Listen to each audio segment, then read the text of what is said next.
Comment lancer un business en Afrique dès maintenant et réussir rapidement? Cette vidéo va vous expliquer 5 techniques que nous avons utilisées afin de réussir dans vos business rapidement. Alors restez jusqu'à la fin car notre 5e technique est le plus important.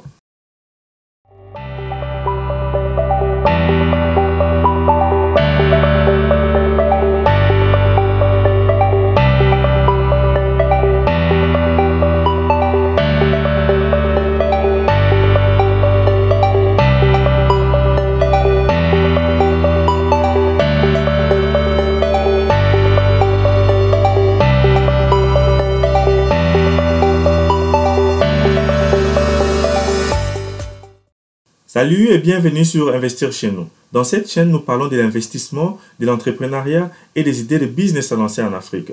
Moi, c'est Jamie Kakona, investisseur et entrepreneur en Afrique et aux États-Unis.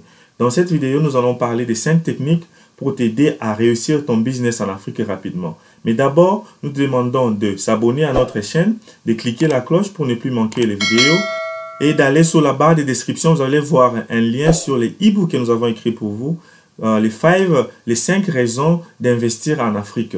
Donc, c'est un e-book qui se lit rapidement et pour vous aider à savoir pourquoi nous devons investir en Afrique. Sans plus tarder, nous allons commencer avec notre première technique. C'est il faut avoir une bonne idée de business. Donc, cette idée-là, ça doit être une idée dont tu vas avoir un business plan.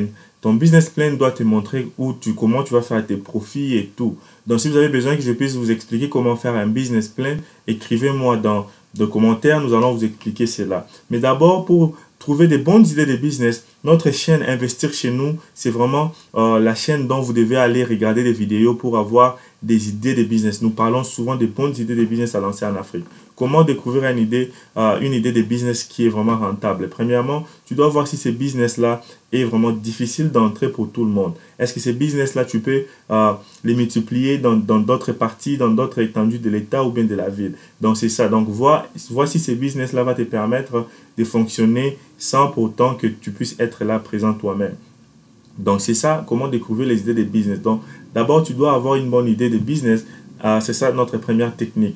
Alors, nous allons passer à notre deuxième technique. Ici, il faut avoir un produit ou bien un service. Donc, ton business doit promouvoir un produit ou bien un service. Donc, ces services-là doivent être différents d'autres services qui existent déjà au pays ou dans la ville là où tu es, ou ça doit être une modification des services qui existent déjà. Par exemple, si tu veux avoir un shop de mécanique de voitures, donc essaie un peu d'ajouter des services dans d'autres shops au marché ou en ville, là où vous êtes, dans votre ville, qui n'existaient pas encore. Par exemple, qu'est-ce que tu peux dire? Tu peux dire que les gens qui viendront faire l'entretien dans ton shop, tu vas leur donner, tu vas commencer à mettre de l'air dans l'air puné gratuitement. Ce sont des services qui manquent dans d'autres shops et toi, tu pourras créer des clients. Donc, vraiment, ton business doit avoir un bon service ou bien un bon produit ou des multitudes de produits. Et par après, notre troisième technique ici, donc, tu dois avoir un service qui aide d'autres services à vendre rapidement. Donc, ici, en anglais, on appelle ça after sell. Donc, ça veut dire quoi? Si tu vends, par exemple, des mangues, et tu as besoin d'un autre service, par exemple, des mangues vont bien avec quoi? Ils vont bien avec les piments et du sel. Et bon, ça dépendra de toi. Tu veux revendre les piments ou bien tu veux revendre les sels. Donc, c'est ça. Donc, c'est ça, on appelle ça after sell. Donc, tes services ou bien tes produits doivent avoir des petits produits qui vont aider ton business à vraiment évoluer rapidement. Je vais vous donner l'exemple de McDonald's. McDonald's, quand vous allez, ils vous donnent la publicité de dire que vous allez seulement à payer des chips et des frites pour peut-être $2. Mais quand vous arrivez au guichet pour payer, ils vont vous dire, ok, si vous voulez augmenter, ajouter le coca ou bien ajouter les goûts, ces goûts ici, donc ces épices dans votre frite, vous allez payer $1 de plus. Donc, cela veut dire que c'est after sell parce que tu es obligé d'acheter ça pour avoir les goûts total du produit. Donc, c'est ça. Donc, je peux encore donner un autre exemple ici. Si, par exemple, donc, vous avez les shops de garage et que quelqu'un venait faire l'entretien de sa voiture. Donc, vous devez le proposer, par exemple, est-ce que vous voulez changer de filtre à huile? Est-ce que vous voulez changer, par exemple, les filtres à air? Donc, ça veut dire proposer d'autres services qui vont avec les services principaux. Bien, proposer d'autres produits qui vont avec les produits principaux. Donc, c'est ça. Par exemple, si vous avez un shop qui vend, par exemple, des beignets ou des pains, les gens aiment manger les beignets avec quoi? Avec de l'eau, ou bien avec les coca, ou bien avec du sucré. Donc, avec les jus. Donc, ça veut dire quand quelqu'un vient payer les beignets, vous pouvez les proposer les jus. Donc, les beignets, c'est payé avec les jus. C'est ça, un service after sale. Donc, ça, c'est la troisième technique que nous avons utilisée. Notre quatrième technique ici, il faut faciliter les services de paiement. Donc, ça veut dire quoi? Si vous avez un client qui vient chez vous acheter quelque chose, par exemple, il vient acheter une pièce de rechange de voiture. Il ne faut pas compliquer les processus de paiement. Donc, si les clients doivent payer directement avec les cash qu'il a, ou les clients peuvent payer avec les systèmes bancaires. Ou encore, vous pouvez introduire, comme en Afrique, nous n'avons pas beaucoup de gens qui ont des cartes bancaires, vous pouvez introduire les systèmes de paiement sur M-Pesa. Donc, faciliter les paiements afin de ne pas rater des clients. Donc, c'est ça qu'il faut faire. Donc, il faut faciliter les paiements pour que les processus de paiement puissent être faciles et rapides, surtout rapides. Donc, il faut aussi avoir un système qui prend soin des clients. Donc, par exemple, quand un client entre dans votre shop, il faut les demander directement, il faut d'abord comment les dire, vous êtes le bienvenu dans notre shop.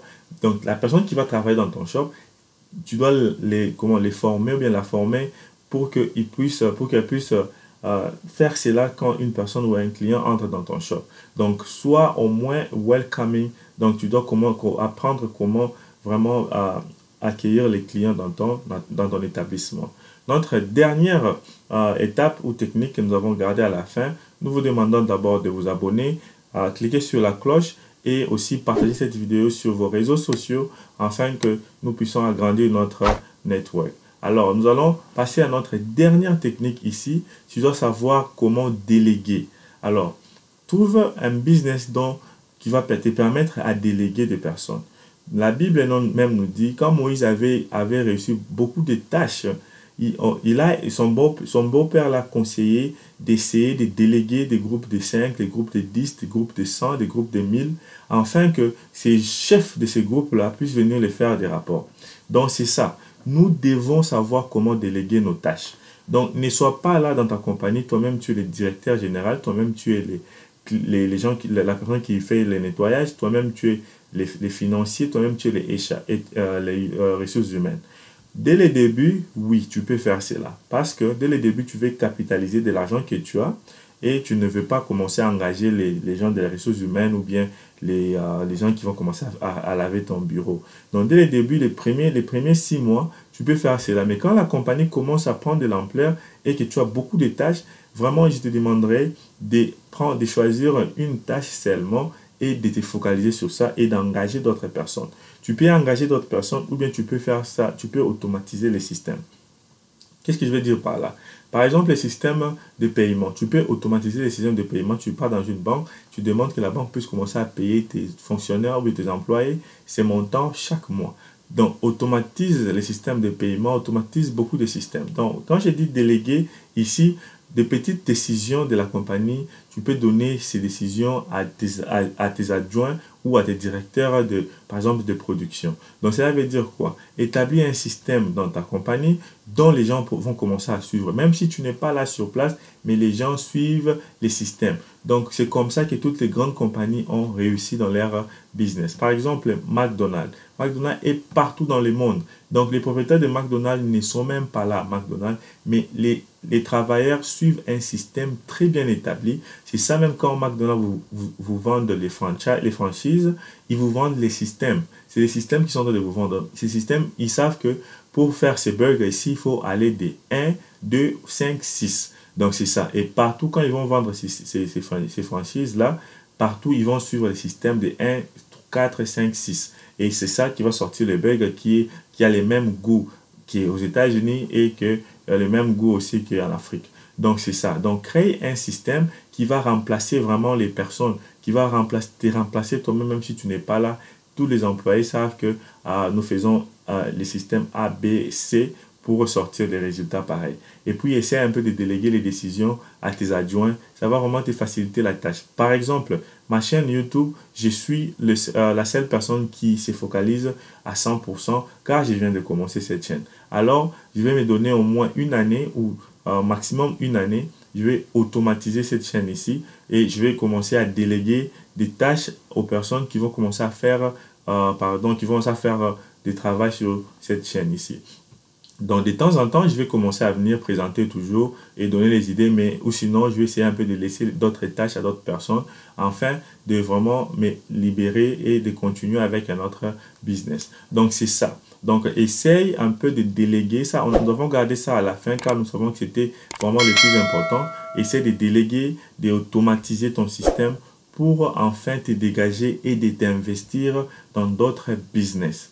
Donc, c'est ça. Alors, demandez-nous, posez-nous des questions sur les commentaires en bas. Dites-nous quelles sont des techniques que vous allez commencer dès maintenant pour réussir rapidement dans vos business. Et dites-nous qu'est-ce que nous avons oublié ici.